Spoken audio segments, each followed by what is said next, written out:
players are really experienced. Yep. But there's other players, maybe they're fresh. Yep.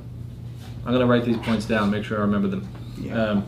I think we're working on these key areas, but these are, this is helpful to hear this from you. So, like what you should put a blog post together on this. Like, yeah, for sure. This is a good thing to talk about because I think that a lot of the writing that's done is from marketplaces telling sellers, here's like suggested actions. And we just had a big seller summit in Asia. We attended an event in Vegas, but we just had our first big event in Asia. And I'm sorry to miss that because I'm traveling. Oh yeah, that's okay. Yeah, but that was the point. It was actually a lot of our team flew over from the U.S. and our team who's based in China all attended it, and it was really like it was in many ways coaching those sellers how to be successful. Exactly. And those are great events. I mean, I think I personally learn most in person as opposed to just a webinar or something. But yeah, those are we're going to do more events like that as well. So because the players are experienced, they know the trickies. Yeah. But this is only a small part of the business. Yeah. Yeah. For you want everybody who qualified to join your game, right? Yeah, we do. Yeah, so we do. The majority, they don't know what happened. How can I get better? How can I do better? You know, there is a lot of new platform when they show up in the market in the priority days. Yeah, people are crazy to rush in. And then the platform says, okay, hold, stop. There's a million people outside my door. Stop. I can only let 10 people pass my door. Right. So that will be disaster. Yeah. People will think, why that people can enter that door? And that over half million, or 1 million people, what they are going to do? I got good product. I can cooperate with you. Yeah. I provide products in lower prices. How can we cooperate? Yeah. I think there's something really to be considered. So you're saying make sure that when sellers apply, fair game. Yeah. Fair game. Yeah. Yep. Yeah, I think that's something that we are always looking at. You know why we say eBay is getting old? Yep. Because in some period, I'm sorry, eBay guys, I'm talking about you again. Yep. There's a long time. Yep. Quite a long time, eBay was controlled. I'm sorry about that, by a few players. Yeah. And this is not good for young platform. Yeah. For eBay, it's already old. Oh no, I'm sorry, well, it's not old. It's experienced. Okay. Right. Experienced platform. Yeah. It's something really hard to get rid of. Right. But for you, like what you say, you like to work with the guys, shopper in Tophatter for 40 years, 50 years. Yeah. So fair game. Yeah. Yeah. No, good advice. Very good. I will take that on board. That's yeah. You can never hear that too often. I think some of our top sellers, they started out doing, maybe a few hundred items a week, and now they're doing many millions of dollars a year. So yeah, it's important to be open enough to everybody. Yeah, fair game. Balance. Yeah. It's for the best benefit from the platform. Yeah, people who cooperate with me, providing good product, low prices. Oh yeah, I love him. Yeah. But how about the guys outside? Yeah. No, good feedback. Yeah. So I'm going to start working on all those things. We're already working on them, but and everybody else can get back to work as well. So you get your job already. Yeah. Sorry, Helena, I get you some. I got you some new jobs. No, we. But I think our big message to the seller community in Asia and around the world is we are very much open, for partnership, for business, and we want to be the world's most entertaining place to shop. And it's very early days for us. This year we'll sell around 50 million items. We're a good size, but we're on the path to being much bigger. And the only way we're going to get there is in partnership with great sellers. All right. So this is the end for the interview for Tophatter. But now is the interview which I'm going to ask Malcolm. Can we? What's that? You want? Yeah, sure. About your career. Oh yeah. Okay.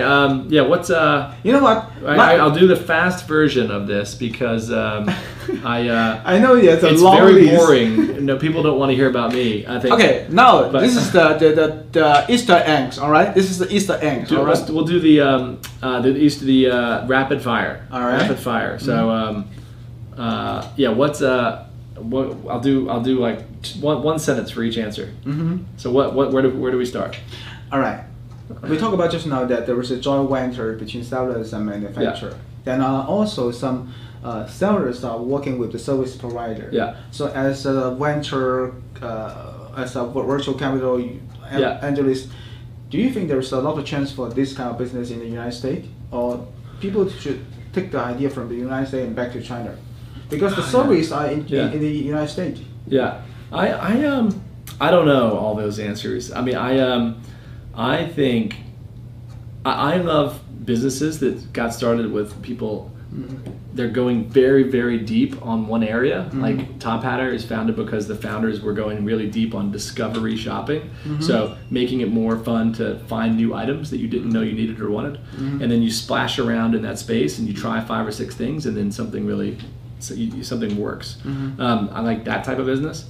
I also like businesses where the founders are scratching their own itch. Like they have a personal problem, or their family member, or they find a problem in their business and they say, that's an opportunity. I think opportunity, problems beget opportunities. So those are the two those are the two ways, like when I've seen companies succeed, usually they're doing one of those two things. They go very deep in one area, or they are scratching their own itch. All right. So it's something that you really need to listen. So will you get it? Will you invest this kind of program? Well, listen up.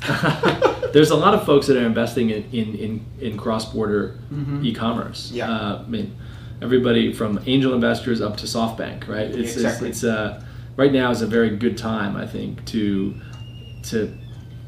be doing something innovative with a good team. I think the 3 T's that people talk about when starting a new company is your team, the technology, and your traction. And you don't have to have all 3 of those perfect. But if you've got a good team, and I think it's important to have a co-founder if you're going to start a business. I started a business and did not have a co-founder, and I learned a lot of hard lessons. It's hard. It's really tough. I can feel that because I have the same experience.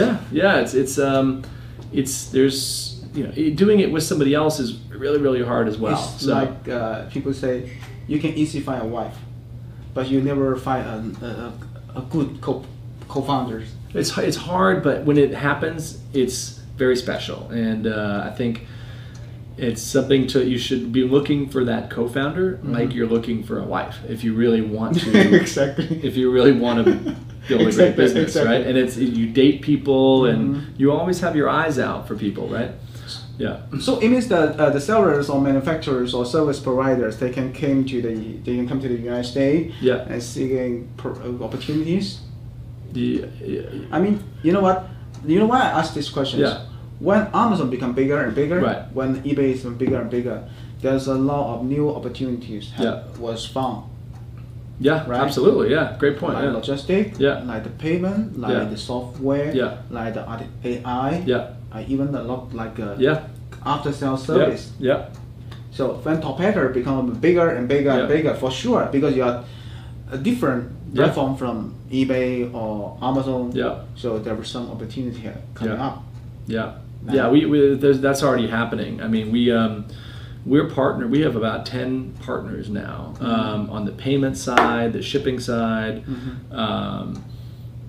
just a number of areas in and around the business, and those businesses are growing as we grow. So I mean, just look at international payments, like companies like Payoneer, right, and World First, that exploded with very strong growth because of cross-border e-commerce. So I think those we're seeing that happen. So you don't have to be selling stuff on the marketplace. There's other services as well. So e-commerce, though, I'm very long e-commerce. There's a lot of steps.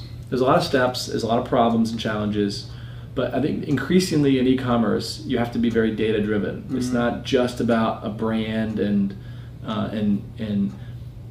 finding like a product that people want. You have to know how to acquire customers and retain them, and that is it's a formula. It's what is the cost of acquiring them, and how do you create lifetime value that's higher than that cost. All right, I got the last question for you. Let's do it.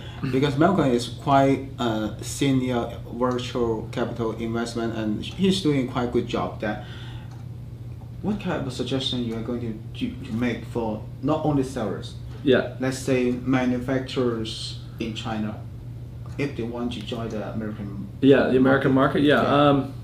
What well, kind of I'm not. Yeah, I don't necessarily have all the answers there. But I think the one thing that I see every day is that Americans and international shoppers as well. Tophatter we're now live in 12 different countries. People around the world, they love to shop. Yeah. And just because like you don't love to shop, keep that in mind. Right? I love shopping. Right, right. So, and I think this is so. And they love to shop because this goes back to what we started at the very beginning. They love to shop for themselves because it's fun and exciting, but they also love to give things away to other people as gifts. Yeah. So we do customer research, and the number one reason people shop is for themselves, but the second reason is to shop for their family, and the third is for their friends. Exactly. So like our big mission is to spark moments of fun and fulfillment, and it's the fun of winning the item, and it's the fulfillment of giving it away. So I would say keep in mind like what people like you and me and everybody else, what our human needs are, and try to solve one of those human needs. Yeah. So for us, people need to have fun. Like it's an important thing. Like you can't, if you live your life and you're bored every day, it's not a good life, right? So our experience is to help make shopping fun. And the other thing is to help people build connections with their loved ones, their friends, and their family members. Yeah. And one of the most powerful ways is to give a gift. Okay. So Rice, this is what I have for you. Thank you. This is my gift. All right. And this is like for the rest of our days and our friendship. Like there's something that it's an exchange. All right. Looks good on you.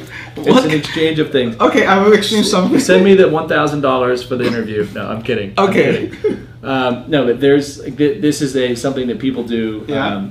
So I think when people are shopping online, keep that in mind as well, as what items are going to be great to give as gifts for other people, and those things do very well. One of our top selling items is a ring that says Nana on it, which is the word for grandmother, because a lot of folks want to give their grandmother a gift.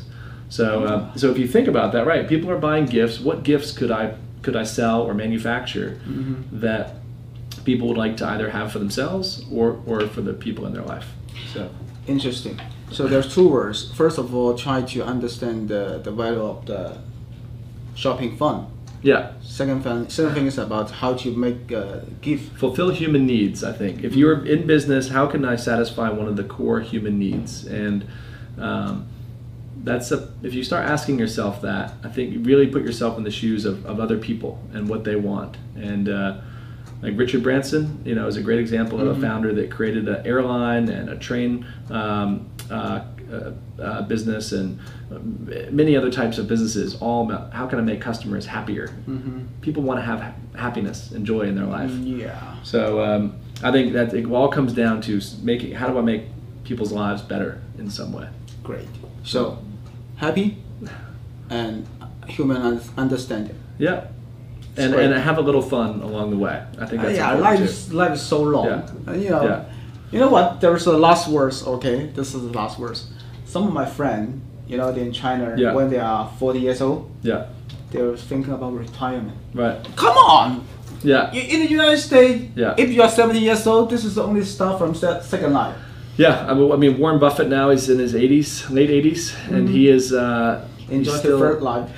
Doing extremely well. I would say, always not necessarily working at your job, but always be working on something that brings joy to you. So stay busy, stay active. So thank you today. Thank you for Tophatter. Thank you for Malcolm for his kind interview. It's really sharp. Yeah, you did it. Few words sharp. Much handsome than my expectation. Oh God. Much younger. Likewise. I'm much older than you think I am, by the way. I was 1979. Thank you. What's that? Okay, forget this. Okay, we are young men. Thank you. Bye. Thank you. Bye. Excellent. We cut this first. Yeah, let's see. I'll hit stop. Yeah. It's really nice to talk to you. Do you know how to edit this? No, but I need to transfer to my laptop so I can. 保付跨境收款，亚马逊收款账户全币种提现免费哦，免费哦！保付跨境收款就在你身边，阿美推荐的哦。